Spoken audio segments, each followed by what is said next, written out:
Feliz y bendecido día, aprendiendo un curso de milagros. El secreto de la verdadera oración es olvidarte de las cosas que crees necesitar. Pedir algo específico es igual que ver el pecado primero y luego perdonarlo. Del mismo modo, al orar pasas por alto tus necesidades específicas, tal como las ves, y las dejas en manos de Dios. Ahí se convierten en los regalos que le haces, pues le dicen que no antepondrás otros dioses a Él, ni que quieres otro amor que el suyo. Este libro es un comienzo, no un final. Del prefacio, que postula, párrafo 8. Las relaciones especiales que se establecen en el mundo son destructivas, egoístas e infantilmente egocéntricas. Mas, si se le entregan al Espíritu Santo, pueden convertirse en lo más sagrado de la tierra, en los milagros que señalan el camino de retorno al cielo. El mundo utiliza las relaciones especiales como el último recurso en favor de la exclusión y como una prueba de la realidad de la separación.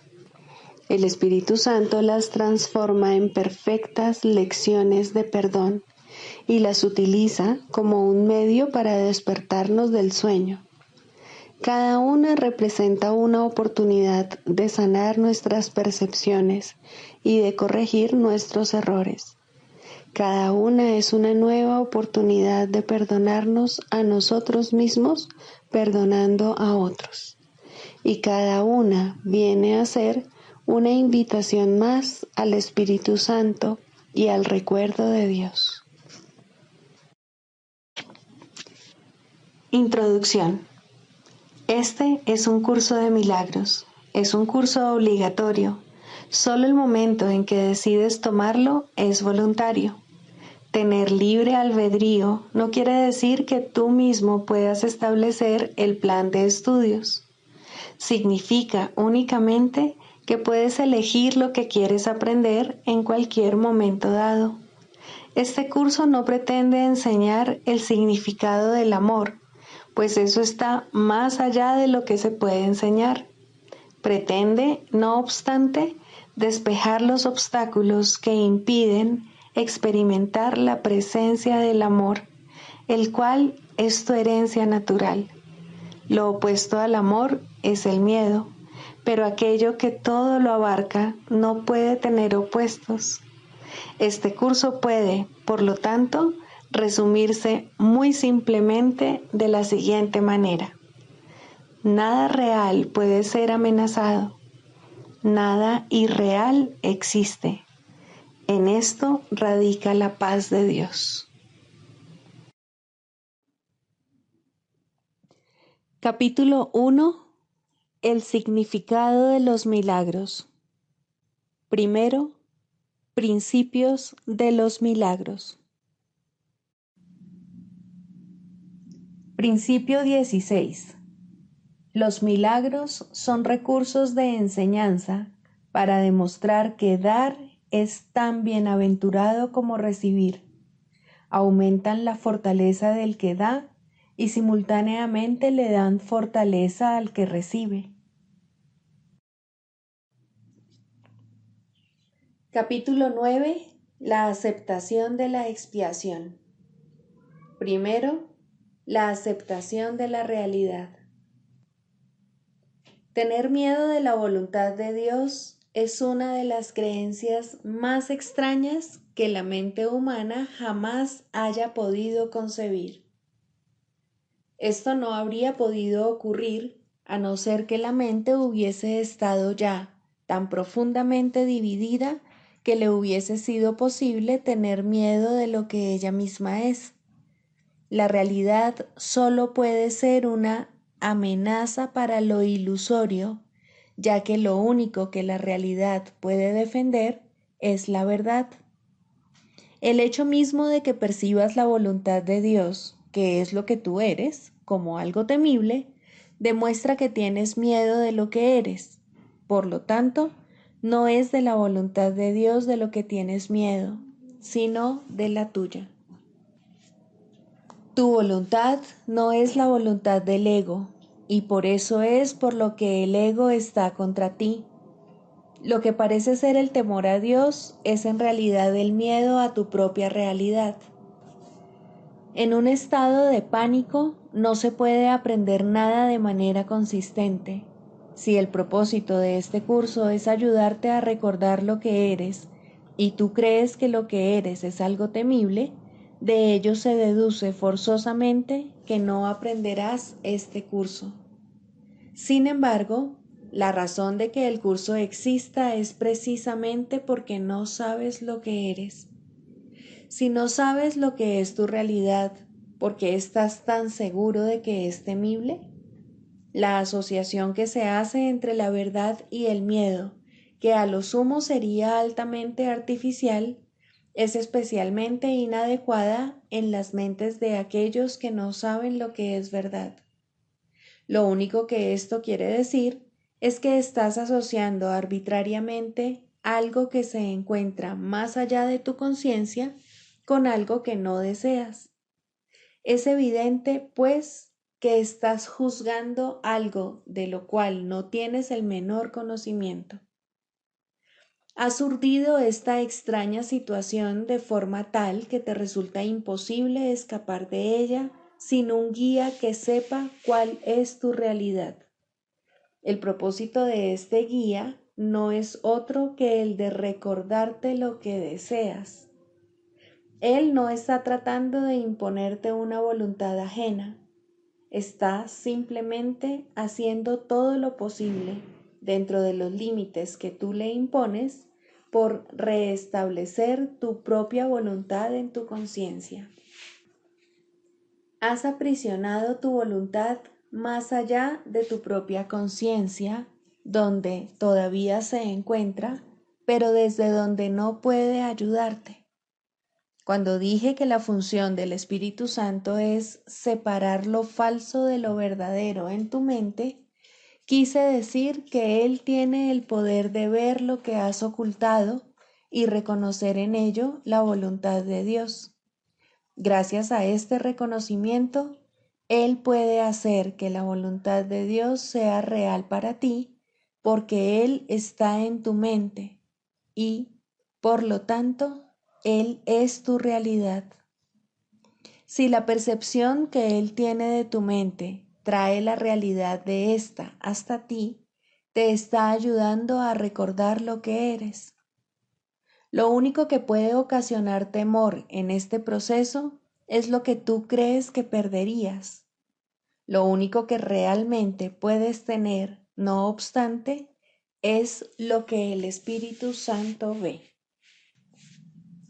He subrayado en muchas ocasiones que el Espíritu Santo nunca te pedirá que sacrifiques nada, pero si te pides a ti mismo el sacrificio de la realidad, el Espíritu Santo tiene que recordarte que esa no es la voluntad de Dios porque no es la tuya.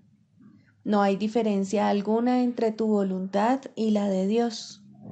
Si tu mente no estuviese dividida, reconocerías que ejercer tu voluntad es la salvación, porque la salvación es comunicación. Es imposible comunicarse utilizando lenguas diferentes.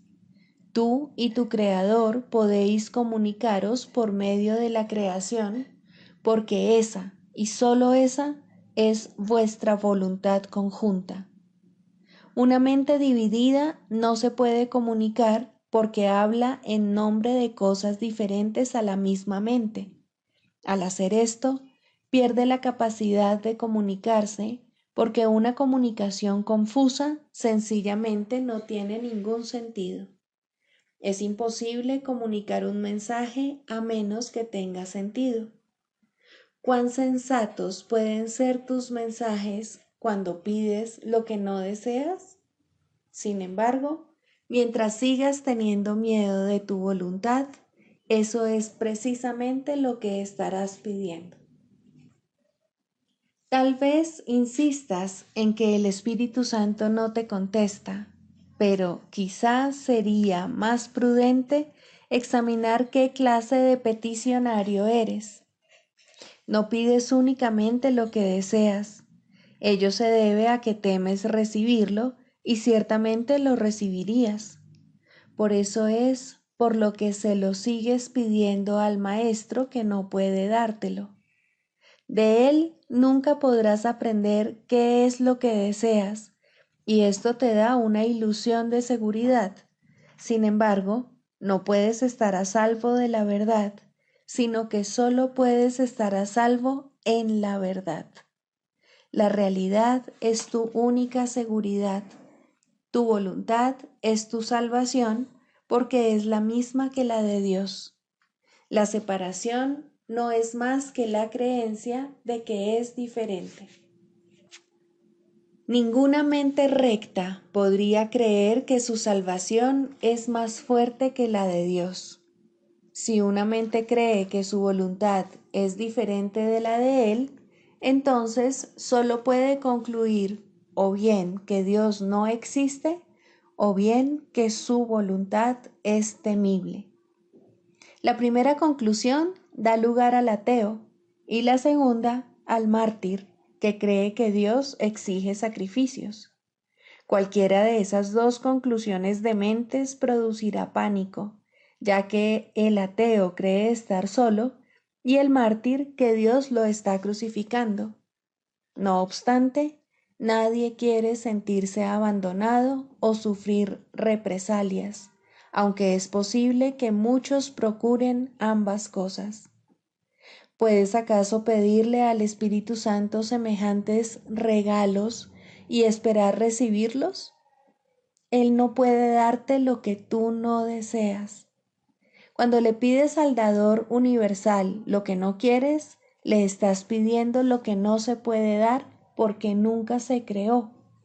Y nunca se creó porque nunca fue lo que tu voluntad dispuso para ti. En última instancia, todo el mundo tiene que recordar la voluntad de Dios, porque, en última instancia, todo el mundo tiene que reconocerse a sí mismo. Este reconocimiento es el reconocimiento de que su voluntad y la de Dios son una. En presencia de la verdad no hay descreídos ni sacrificios. En la seguridad de la realidad, el miedo no tiene absolutamente ningún sentido. Negar lo que simplemente es, tan solo puede dar la impresión de que es temible. El miedo no puede ser real sin una causa, y Dios es la única causa. Dios es amor, y Él es ciertamente lo que tú deseas. Esa es tu voluntad. Pide esto y se te concederá, porque estarás pidiendo únicamente lo que ya te pertenece. Cuando le pides al Espíritu Santo lo que te podría hacer daño, Él no puede contestarte porque no hay nada que te pueda hacer daño y, por lo tanto, no estás pidiendo nada. Cualquier deseo que proceda del ego es un deseo de algo que no existe, y solicitarlo no constituye una petición. Es simplemente una negación en forma de petición. El Espíritu Santo no le da importancia a la forma, ya que solo es consciente de lo que tiene significado. El ego no puede pedirle nada al Espíritu Santo porque no existe comunicación entre ellos. Tú, en cambio, puedes pedirle todo porque las peticiones que le haces a Él son reales al proceder de tu mente recta. ¿Negaría el Espíritu Santo la voluntad de Dios? ¿Y podría dejar de reconocerla en su Hijo? ¿No te das cuenta de la enorme cantidad de energía que desperdicias negando la verdad? ¿Qué le dirías a alguien que se empeña en intentar lo imposible, creyendo que lograrlo es tener éxito?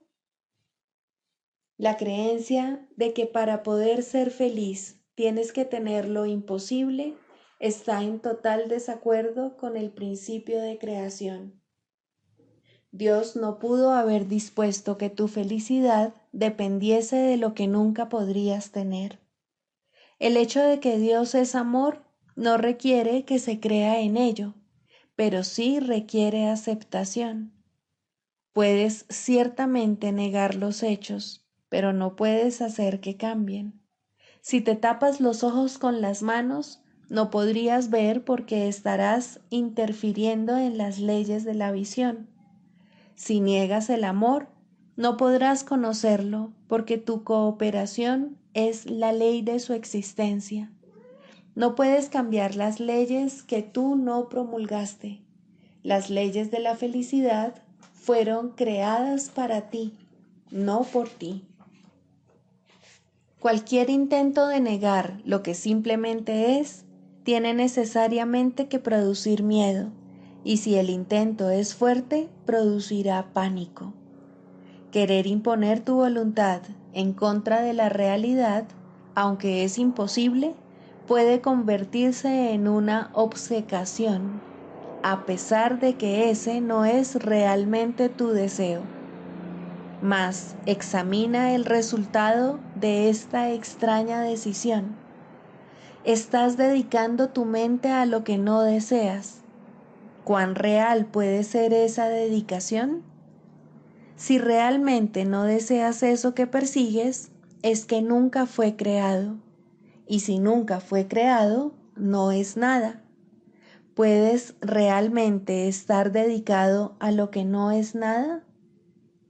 Dios en su dedicación a ti te creó dedicado a todo y te dio aquello a lo que estás dedicado. De otra manera no habrías sido creado perfecto. La realidad lo es todo y tú lo tienes todo porque eres real. No puedes crear lo irreal porque la ausencia de realidad es temible y el miedo no es algo que pueda ser creado. Mientras sigas creyendo que es posible tener miedo, no podrás crear. Dos órdenes de realidad que se oponen entre sí privan a la realidad de todo significado y la realidad es significado. Recuerda, pues, que la voluntad de Dios es posible ya y que nada más lo será nunca. En esto reside la simple aceptación de la realidad porque solo eso es real. No puedes distorsionar la realidad y al mismo tiempo saber lo que es. Y si la distorsionas, experimentarás ansiedad, depresión y finalmente pánico, pues estarás tratando de convertirte a ti mismo en algo irreal. Cuando sientas esas cosas, no trates de buscar la verdad fuera de ti mismo, pues la verdad solo puede encontrarse dentro de ti. Di, por lo tanto, Cristo está en mí y donde Él está, Dios tiene que estar, pues Cristo es parte de Él.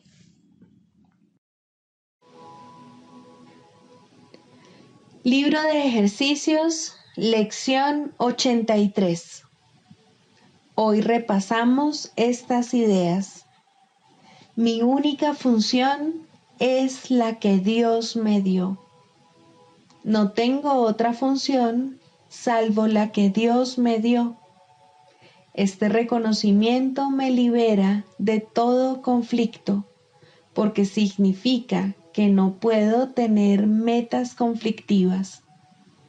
Al tener un solo propósito, siempre estoy seguro de lo que debo hacer, de lo que debo decir y de lo que debo pensar. Toda duda no puede sino desaparecer cuando reconozco que mi única función es la que Dios me dio.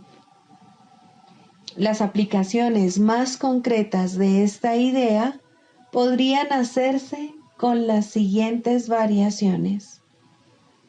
Mi percepción de esto no altera mi función. esto no me confiere una función distinta de la que Dios me dio. No me valdré de esto para justificar una función que Dios no me dio. Segunda idea, mi función y mi felicidad son una. Todas las cosas que proceden de Dios son una, proceden de la unicidad y tienen que ser recibidas cual una sola. Desempeñar mi función es mi felicidad, porque ambas cosas proceden de la misma fuente, y debo aprender a reconocer lo que me hace feliz, si es que he de encontrar la felicidad. Algunas variaciones útiles para aplicar concretamente esta idea podrían ser: esto no puede separar mi felicidad de mi función. La unidad que existe entre mi felicidad y mi función no se ve afectada en modo alguno por esto. Nada, incluido esto, puede justificar la ilusión de que puedo ser feliz si dejo de cumplir mi función.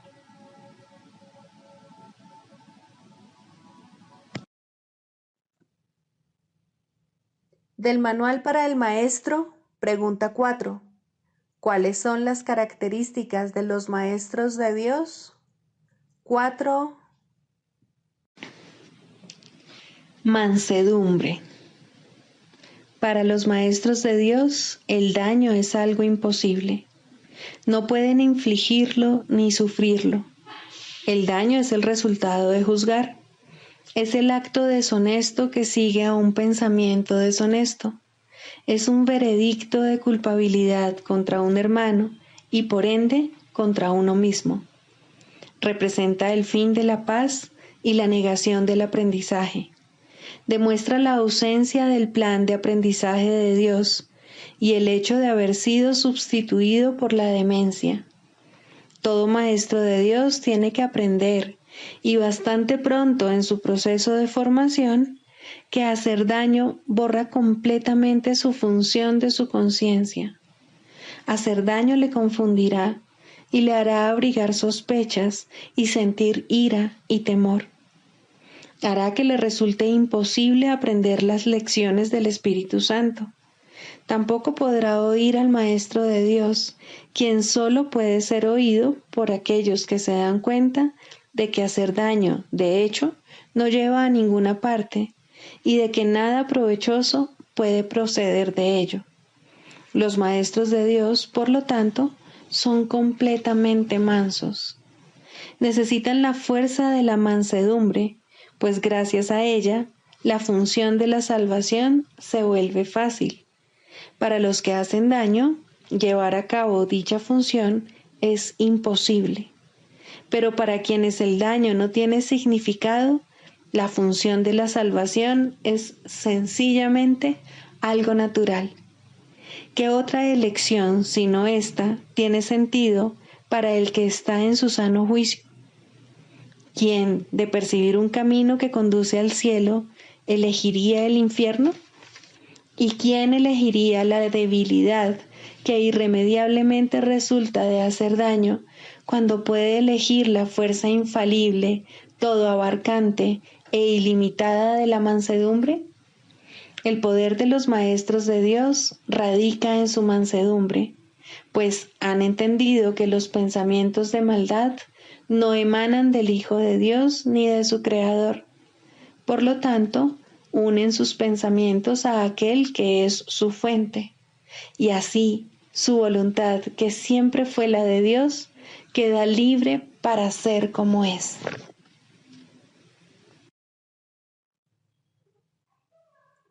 Manual para el maestro, pregunta 24.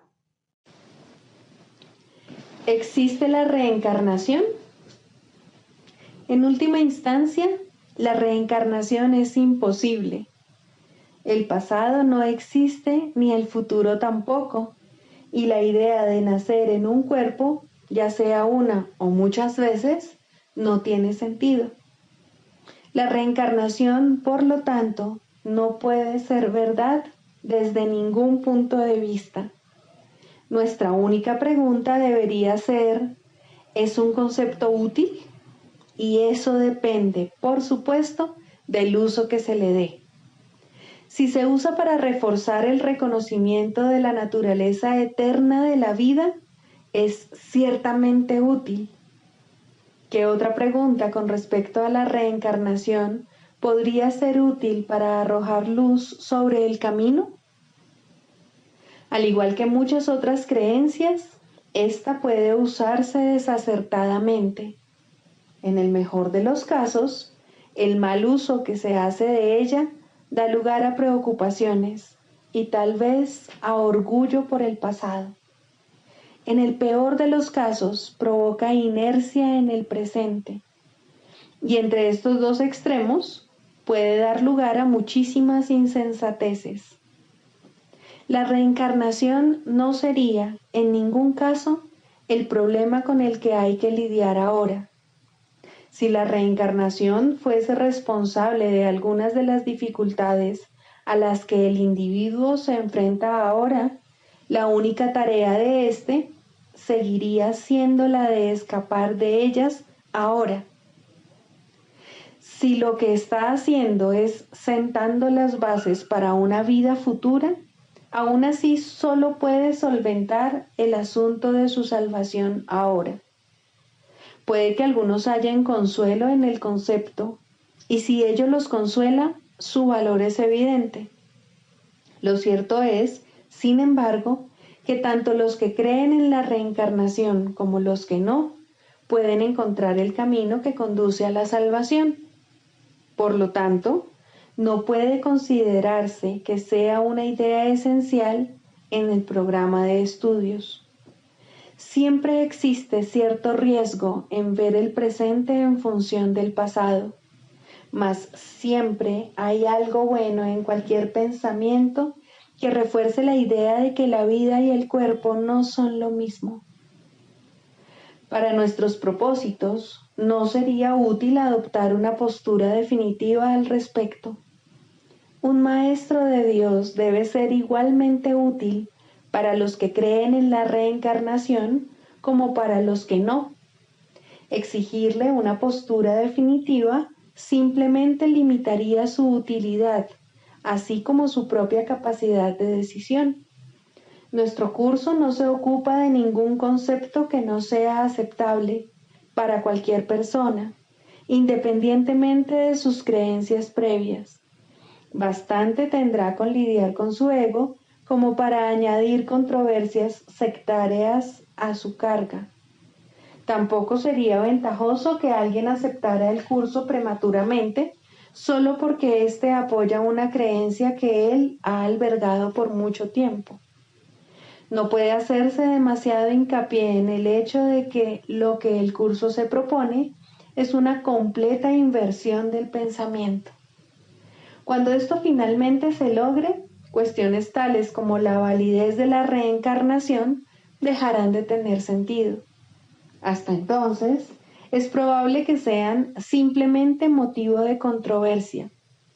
El Maestro de Dios, por lo tanto, hará bien en alejarse de todas esas cuestiones, ya que aparte de ellas es mucho lo que tiene que enseñar y aprender. Debe aprender y enseñar que las cuestiones teóricas no son más que una pérdida de tiempo, puesto que desvían al tiempo del propósito que se le asignó. Si un concepto o una creencia tiene aspectos útiles, se le dirá. También se le dirá cómo usarlos. ¿Qué más necesita saber? ¿Quiere decir esto que el Maestro de Dios no debe creer en la reencarnación ni discutirla con otros que sí creen en ella? Por supuesto que no. Si él cree en la reencarnación, sería un error que renunciase a su creencia a menos que su maestro interno así se lo aconsejase. Y eso es muy poco probable.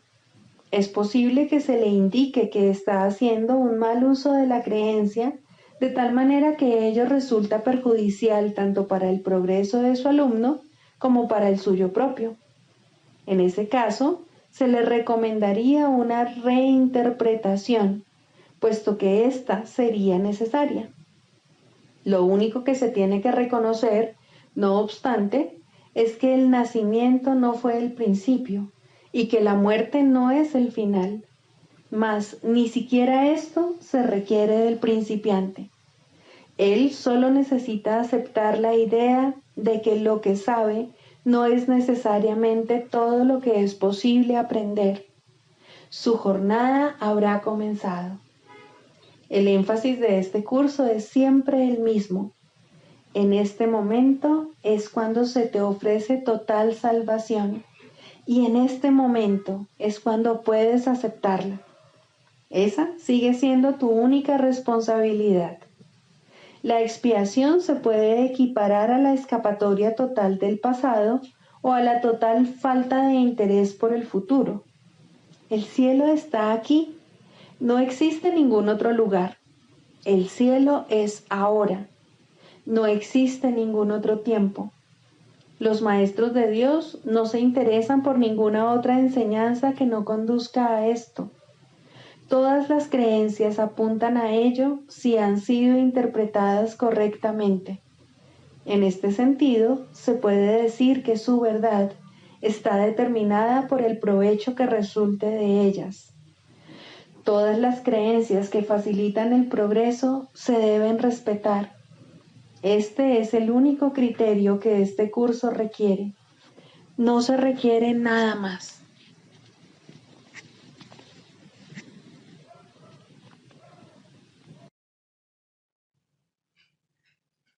Clarificación de términos.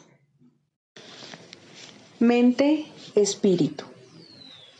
El término mente se utiliza para representar el principio activo del espíritu, el cual le suministra a éste su energía creativa.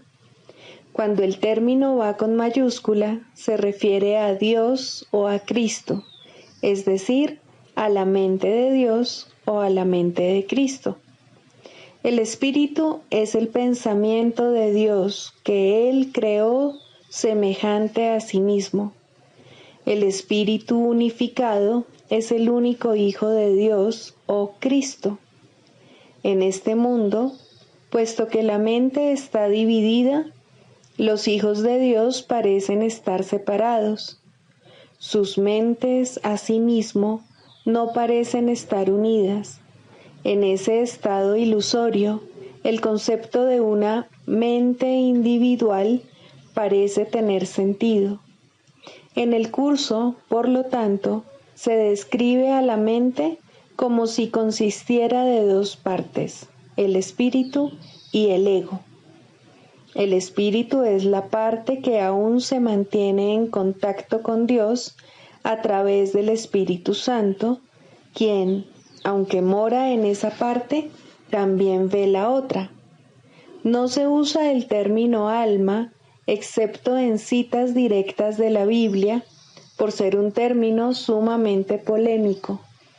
En cualquier caso, sería un equivalente de espíritu, entendiéndose que, al formar parte del ámbito de Dios, es eterna y nunca nació. La otra parte de la mente es completamente ilusoria y solo teje ilusiones. El espíritu conserva su potencial creativo, pero su voluntad, que es la de Dios, parecerá estar cautiva mientras la mente no esté unificada.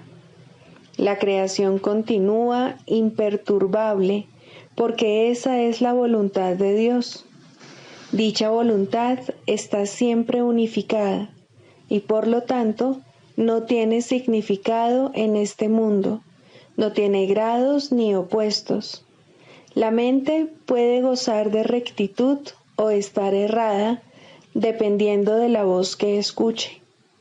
La mentalidad recta escucha al Espíritu Santo, perdona al mundo y en su lugar ve el mundo real a través de la visión de Cristo. Esta es la visión final, la última percepción, la condición en la que Dios mismo da el paso final. Ahí, al tiempo y a lo ilusorio les llega su fin. La mentalidad errada escucha al ego y teje ilusiones, percibe el pecado, justifica la ira y considera que la culpabilidad, la enfermedad y la muerte son reales. Tanto este mundo como el mundo real son ilusorios, pues la mentalidad recta simplemente pasa por alto o perdona lo que nunca ocurrió. Por lo tanto, la mentalidad recta no es la mentalidad uno de la mente de Cristo, cuya voluntad es una con la de Dios. La única libertad que aún nos queda en este mundo es la libertad de elegir, y la elección es siempre entre dos alternativas o dos voces. La voluntad no está involucrada en la percepción a ningún nivel y no tiene nada que ver con el proceso de elegir. La conciencia es el mecanismo receptor, el cual recibe mensajes tanto del plano superior como del inferior, del Espíritu Santo o del ego. La conciencia tiene niveles y puede cambiar drásticamente de uno a otro, pero no puede trascender el dominio de lo perceptual. En su nivel más elevado, se vuelve consciente del mundo real y puede ser entrenada para hacer eso cada vez con mayor frecuencia. Sin embargo, el hecho mismo de que tenga niveles y de que pueda ser entrenada demuestra que no puede alcanzar el conocimiento. Quinto, el proceso de la sanación. Aunque la verdad es simple, de todas maneras se le tiene que enseñar a aquellos que ya han perdido su camino en interminables laberintos de complejidad. Esta es la gran ilusión. En su estela viene la inevitable creencia de que, para estar seguro, uno debe controlar lo desconocido. Esta extraña creencia se basa en ciertos pasos que nunca llegan a la conciencia. Primero, se introduce a través de la creencia de que hay fuerzas que deben vencerse para poder estar vivo. Y luego, parece como si estas fuerzas pudiesen mantenerse a raya únicamente mediante un inflado sentido del yo, que mantiene en la oscuridad lo que en realidad se siente y busca elevar las ilusiones a la luz.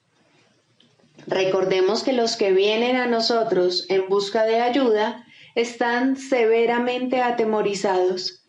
Lo que creen que ayudará solo puede hacer daño. Lo que creen que les hará daño es lo único que puede ayudar. El progreso se vuelve imposible hasta que el paciente es persuadido de invertir su torcida manera de ver el mundo, su torcida manera de verse a sí mismo. La verdad es simple, pero tiene que enseñarse a aquellos que creen que los pondrá en peligro. Se le tiene que enseñar a aquellos que atacarán por sentirse amenazados y a aquellos que necesitan la lección de la indefensión por encima de todo, para que ésta les demuestre lo que es la fortaleza. Si este mundo fuera ideal, tal vez podría existir una terapia ideal, y aún así sería inútil en un estado ideal. Hablamos de enseñanza ideal en un mundo en el cual el maestro perfecto no podría permanecer por mucho tiempo. El perfecto psicoterapeuta es solo un destello de un pensamiento aún no concebido, pero de todas maneras hablamos de lo que puede hacerse todavía para ayudar a los locos dentro de los límites de lo realizable. Mientras estén enfermos, pueden y deben ser ayudados. Nada más que eso se le pide a la psicoterapia. Nada menos que todo lo que tiene para dar es digno del terapeuta, pues Dios mismo le ofrece a su hermano como su Salvador del mundo. La sanación es santa. Nada en el mundo es más santo que ayudar a alguien que pide ayuda. Y en este intento, aunque sea limitado, aunque carezca de sinceridad, los dos se acercan mucho a Dios. Donde dos se han unido para la sanación, allí está Dios. Y Él ha garantizado que en verdad los escuchará y les responderá.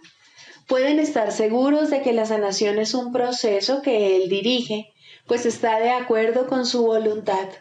Tenemos su palabra para guiarnos mientras tratamos de ayudar a nuestros hermanos.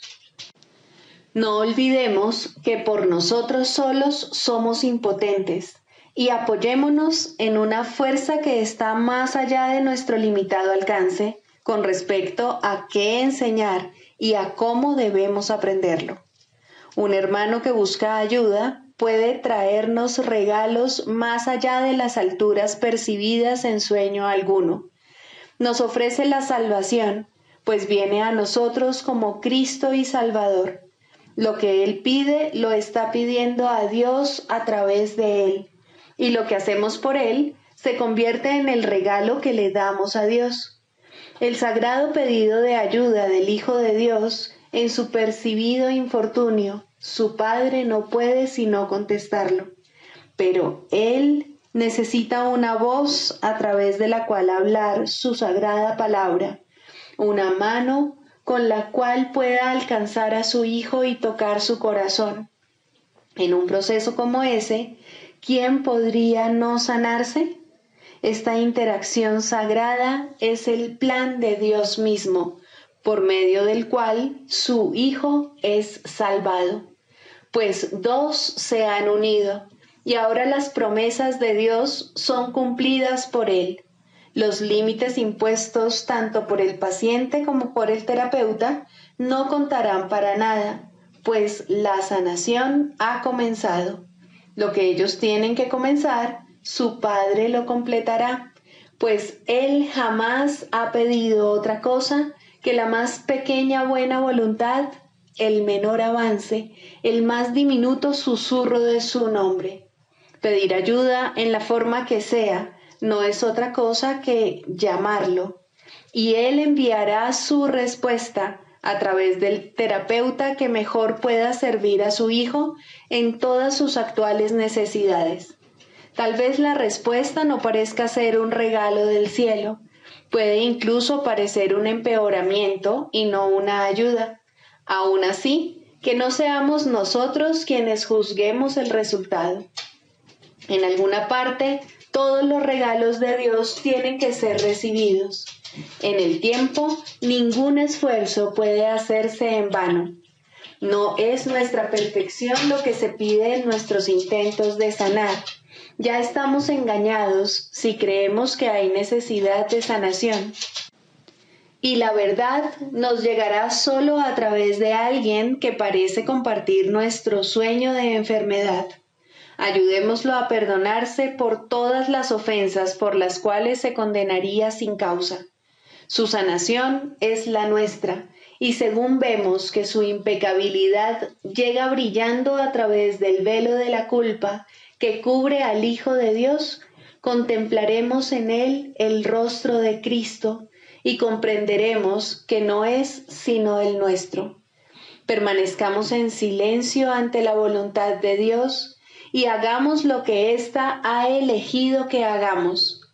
Hay solo una manera mediante la cual llegamos a donde se iniciaron todos los sueños, y es allí donde los depositaremos para marcharnos en paz para siempre. Escucha a un hermano pedir ayuda y respóndele. Será a Dios a quien respondas, pues lo llamaste. No hay otra manera de escuchar su voz. No hay otra manera de buscar a su Hijo. No hay otra manera de encontrar tu propio ser. Santa es la sanación, pues el Hijo de Dios regresa al cielo a través de su benévolo abrazo, pues la sanación le dice, en la voz que habla por Dios, que todos sus pecados le han sido perdonados. El canto de la oración, tercero, el perdón para salvar. El perdón para salvar tiene una forma y solo una. No pide prueba alguna de inocencia ni pago de ninguna clase. No discute ni evalúa los errores que desea pasar por alto. No ofrece regalos falsamente ni promete libertad mientras ordena la muerte. ¿Acaso iba Dios a engañarte? Él solo te pide que tengas confianza y la buena voluntad de aprender cómo llegar a ser libre. Él ofrece su maestro a quien quiera que pida y busque comprender la voluntad de Dios. Su buena disposición para dar está más allá de tu comprensión y de tu simple alcance. No obstante, Él ha dispuesto que aprendas el camino que te lleva a Él y lo que Él dispone goza de certeza. Criatura de Dios, los regalos de Dios son tuyos, no por razón de tus planes, sino por su santa voluntad. Su voz te enseñará lo que es el perdón y cómo concederlo tal como Él dispone se debe hacer. Por lo tanto, no busques comprender lo que todavía está más allá de tu alcance, sino más bien deja que ello sea la forma de conducirte allí donde los ojos de Cristo se convierten en la manera de ver que eliges. Abandona todo lo demás, pues no hay nada más. Cuando alguien te pida ayuda, de la clase que sea, Él es quien contestará por ti. Solo tienes que hacerte a un lado y no interferir. El perdón para salvar es su tarea y es Él quien responderá por ti. No determines la forma que debe adoptar el perdón de Cristo. Él sabe la manera de convertir cada llamada en una ayuda para ti, conforme te apresuras a llegar, por fin, a casa de tu Padre. Ahora Él puede hacer que tu paso sea firme y tus palabras sinceras, no con tu propia sinceridad, sino con la suya. Deja que Él se haga cargo de cómo vas a perdonar y así cada ocasión será para ti un paso más en dirección al cielo y a la paz. ¿No estás cansado del cautiverio? Dios no eligió esta amarga senda para ti. Lo que has elegido todavía puede deshacerse, pues la oración es misericordiosa y Dios es justo. La suya es una justicia que Él puede entender, pero tú aún no puedes. De todos modos, Él te dará los medios para que aprendas de Él y llegues por fin a entender que la condenación no es real y que fabrica ilusiones en su propio malvado nombre. Sin embargo, la forma que los sueños parecen adoptar es irrelevante. Las ilusiones no son ciertas. Solo la voluntad de Dios es verdad y tú eres uno con Él en voluntad y propósito. Aquí terminan todos los sueños. ¿Qué debo hacer por tu santo Hijo? Debe ser lo único que preguntes siempre que se requiera tu ayuda y se busque el perdón. No necesitas juzgar la forma en que se te pide y no seas tú quien determina la manera en la que el perdón debe llegar para salvar al Hijo de Dios. La luz de Cristo en él es su liberación y es esta la que responde a su llamada. Perdónalo tal como el Cristo decide que debes hacerlo y contémplalo a través de sus ojos y también habla por él. Él conoce la necesidad, la pregunta y la respuesta y te dirá exactamente qué debes hacer en palabras que puedas entender y también utilizar. No confundas su función con la tuya. Él es la respuesta, tú el que escucha. ¿Y acerca de qué te habla Él? Acerca de la salvación y del regalo de paz, acerca del fin del pecado, del fin de la culpa y del fin de la muerte, y acerca del papel que el perdón ocupa en Él. Limítate a escuchar, pues Él será escuchado por todo aquel que invoque su nombre y ponga su perdón en sus manos. Se le ha dado el perdón para que lo enseñe, para que lo salve de la destrucción y para hacer que los medios empleados para la separación, el pecado y la muerte se conviertan de nuevo en el santo regalo de Dios. La oración es su propia mano derecha, liberada para salvar conforme se le permite al verdadero perdón proceder de su eterna vigilancia y amor. Escucha y aprende y no juzgues. Es a Dios a quien te diriges para oír lo que debes hacer. Su respuesta será clara como el día, mas su perdón no es lo que tú crees que es. Pero Él lo sabe y eso es suficiente. El perdón tiene un maestro que no fracasa en nada. Considera esto por un momento y no intentes juzgar el perdón ni limitarlo a un marco mundano. Deja que se eleve hasta Cristo, quien lo acepta como un regalo para Él. Él no te dejará sin consuelo, ni dejará de enviarte sus ángeles desde lo alto para que te respondan en su propio nombre. Él está junto a la puerta, para la que el perdón es la única llave. Dásela a Él para que la use en tu lugar, y verás la puerta abrirse silenciosamente, revelándote la radiante faz de Cristo. Contempla a tu hermano ahí, tras la puerta, el Hijo de Dios, tal como Él lo creó.